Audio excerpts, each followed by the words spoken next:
요즘 5060 세대에서 가장 인기 있는 선물이 뭔지 아시나요? 물론 돈이 가장 좋으시죠? 그렇다면 그 다음은 뭘까요? 다음으로 인기 있는 선물은 바로 로봇 청소기입니다. 신혼부부부터 육아로 바쁜 40대, 그리고 무릎이나 관절이 좋지 못한 시니어 분들께도 각광받으며 로봇 청소기의 최근 판매량은 점점 증가하고 있습니다. 로봇 청소기의 시장이 커지면서 종류도 다양해져 뭘 사야 할지 어려워하시는 분들이 많아졌습니다. 예전에는 가전하면 삼성, LG 두 브랜드 중 하나의 제품을 선택하면 되었습니다. 그만큼 한국은 제품력이 좋은 나라이기 때문이죠. 한국의 첨단 기술은 세계적으로 인정받는 국가적 자산입니다. 반도체, 전기차 배터리, 그리고 오늘 이야기의 중심인 로봇 청소기 기술까지. 이 기술들은 우리가 매일 사용하는 제품의 품질을 높이고 대한민국을 기술 강국으로 자리 잡게 만든 핵심 요소들입니다. 하지만 이렇게 소중한 기술이 외국으로 유출된다면 그것이 단순한 회사의 손실에 그칠까요? 아니면 우리의 미래까지 흔드는 일이 될까요? 오늘은 실제로 벌어진 기술 유출 사건과 반대로 유혹을 물리치고 기술을 지켜낸 사례들을 이야기하며 그 속에서 우리가 배워야 할 교훈을 나눠보겠습니다. 해당 내용은 당시 KBS 추정 60분에도 방송되었습니다. 몇 년 전 한국의 대형 가전업체가 개발한 첨단 로봇 청소기 기술이 중국으로 유출되는 충격적인 사건이 있었습니다. 해당 기술은 단순한 청소기계의 성능을 넘어 먼지를 탐지하고 효율적인 경로를 자동으로 계산하는 인공지능 기술이 포함된 최첨단 기술이었습니다.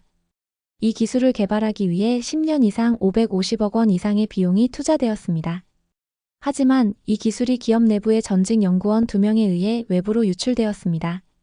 이들은 중국의 대형 가전회사로부터 연봉과 복지 혜택 등 파격적인 조건을 제안받고 기술 자료를 무단으로 복사해 유출했습니다. 사건의 시작은 2012년으로 거슬러 올라갑니다. 중국 가전업체는 자국의 기술 격차를 단숨에 따라잡을 계획을 세우고 한국 연구원들을 겨냥한 스카우트 작전에 돌입합니다. 어느 날 연구원 A씨는 회사 근처 카페에서 낯선 사람을 만났습니다. 연구원님, 저희 회사는 연봉 2배를 보장하고 가족을 위한 고급 아파트와 차량까지 제공할 수 있습니다. 고민해보시죠. 중국 기업은 막대한 자금을 투자해 한국의 기술 인재들을 유혹했습니다. 이 제안을 받은 연구원 A와 B는 결국 계약서에 서명했고 핵심 기술 자료를 몰래 빼돌려 해외로 넘기고 말았습니다. 이 기술은 당시 중국 업체와 한국 업체 간 6년 이상의 기술 격차를 단숨에 줄이는 데 기여했습니다. 중국 회사는 해당 기술을 기반으로 한 제품을 빠르게 상용화해 글로벌 시장에서 점유율을 확대했습니다. 하지만 여기서 끝이 아닙니다. 이직한 연구원들의 삶은 어떻게 됐을까요? 처음에는 고액 연봉과 호화로운 생활을 약속받았던 그들이었지만 회사에 기술 자료를 넘긴 뒤 그들의 존재 가치는 급격히 줄어들었습니다. 결국 기술 자료가 완전히 활용된 후에는 해고당하거나 불이익을 받게 됩니다. 그들이 기술을 넘긴 대가로 얻은 것은 돈이 아니라 인생의 공백이었습니다. 현재 그들은 한국에서 형사처벌을 받고 여전히 정상적인 생활로 돌아가지 못하고 있다고 합니다. 이 사건의 결과로 해당 기술은 중국 제품에 바로 적용되었고 한국 기업의 미래 시장 계획은 크게 흔들렸습니다. 경찰의 국제범죄 수사로 사건이 밝혀졌지만 이미 유출된 기술은 복구할 수 없었습니다. 피해 기업은 수천억 원 이상의 손실을 입었으며 경쟁력까지 위협받게 되었습니다. 여기서 중요한 점은 이런 기술 유출이 단순히 한 회사의 문제로 끝나지 않는다는 것입니다. 기술 유출은 국가 경제에도 막대한 영향을 미칩니다. 한 가지 기술이 유출되면 그것을 기반으로 한 새로운 혁신 제품들도 해외 경쟁사에게 넘어가고 그로 인해 관련 산업 전체가 타격을 받습니다. 예를 들어 유출된 기술로 인해 가격 경쟁력이 약화되거나 기술 신뢰도가 떨어지면 기업은 고객을 잃게 되고 이는 곧 일자리 감소와 국가 산업 경쟁력 하락으로 이어질 수 있습니다. 한국의 뛰어난 기술력으로 인한 유사한 사례는 이뿐만이 아닙니다.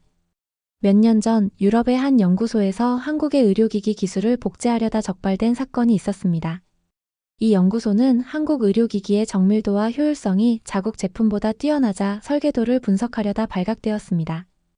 또한 일본의 한 유명 전자기업은 한국의 올레드 기술을 벤치마킹하다가 결국 한국의 제품보다 뒤처졌다는 사실을 인정한 적도 있습니다. 이들은 늘 뿌리치기 힘든 제안으로 다가옵니다. 하지만 모든 연구원이 이런 유혹에 흔들리는 것은 아닙니다. 윤리적 신념을 가지고 기술을 지키며 자신이 속한 회사와 국가를 보호한 사례들도 있습니다. 사연의 제보자인 김 씨는 반도체 기술 개발자로 해외에서 유사한 제안을 받은 적이 있었습니다. 중국 반도체 기업이 김 씨에게 연봉을 2배로 올려주고 가족 전체에게 주거 지원을 약속했습니다. 하지만 김 씨는 이를 단호히 거절했습니다. 김 씨는 이렇게 말했습니다. 내가 가진 기술은 나만의 것이 아니라 회사와 나라 전체의 자산입니다. 돈 때문에 이 가치를 배신할 수 없습니다. 그의 신념은 그 후 많은 사람들에게 영감을 주었습니다. 연구원 한 명 한 명이 개발하는 기술들은 한국 반도체 산업의 경쟁력을 강화하는 데 크게 기여하기 때문에 그의 선택은 그 스스로도 자랑스럽게 여기는 일이 되었습니다. 이와 같은 사례는 이 밖에도 무수히 많습니다. 중국의 헤드헌터들은 기업체가 원하는 한국의 연구원들을 만나러 주기적으로 한국에 방문하는 등 갖은 노력을 들이기 때문입니다. 또 다른 제보자인 박 씨는 AI 기술 분야에서 세계적으로 인정받는 전문가였습니다. 그녀는 여러 해외 기업으로부터 스카우트 제안을 받았지만 모두 거절하고 한국에 남았습니다. 물론 해외 기업들의 제안은 무척이나 달콤했습니다. 연봉은 물론이거니와 주거와 복지 혜택이 엄청나 거절하기 어려운 정도였죠. 그럼에도 그녀는 어떻게 거절할 수 있었던 것일까요? 그녀의 결정은 단순히 애국심 때문만은 아니었습니다. 그녀는 이렇게 설명합니다. 기술은 개인의 능력이지만 그것을 개발하는 데는 수많은 동료와 회사의 지원이 필요합니다. 그것을 혼자서 소유한다고 생각하면 안 된다고 믿었습니다. 현재 박 씨의 연구는 한국 의료 시스템에 활용되며 수많은 생명을 구하는 데 일조하고 있습니다. 내가 가진 지적 자산이 국가와 주변의 지원으로부터 비롯된다는 것을 이해하는 것은 매우 중요해 보입니다. 그렇다면 이런 사건들을 예방하기 위해 우리는 무엇을 할 수 있을까요? 전문가들은 3가지 핵심 전략을 제안합니다. 기술 자료에 대한 접근을 엄격히 제한하고 직원들에게 보안의 중요성을 교육해야 합니다. 기술 유출에 대한 처벌을 강화하고 기술 보호를 위한 법적 장치를 마련해야 합니다. 특히 국가 차원에서 기술 보호를 중요한 안보 사안으로 다루는 것이 필요합니다. 결국 기술을 지키는 것은 법과 시스템만으로는 부족합니다. 한 사람 한 사람의 윤리적 선택이 중요합니다.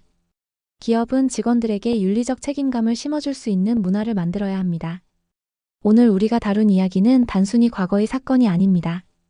기술 유출은 지금 이 순간에도 일어나고 있으며 그 결과는 앞으로의 세대에까지 영향을 미칠 수 있습니다. 우리 모두가 이러한 사건들을 경각심 있게 받아들이고 기술 보호를 위한 노력에 동참해야 합니다. 기술은 곧 우리의 미래입니다. 그것을 지키는 것은 곧 우리의 신뢰와 자부심을 지키는 일이라는 것을 기억해야 합니다. 오늘 준비한 영상은 여기까지입니다. 여러분의 구독과 좋아요는 큰 힘이 됩니다. 다음 영상에서는 더욱 흥미롭고 따뜻한 사연으로 만나 뵙겠습니다. 감사합니다.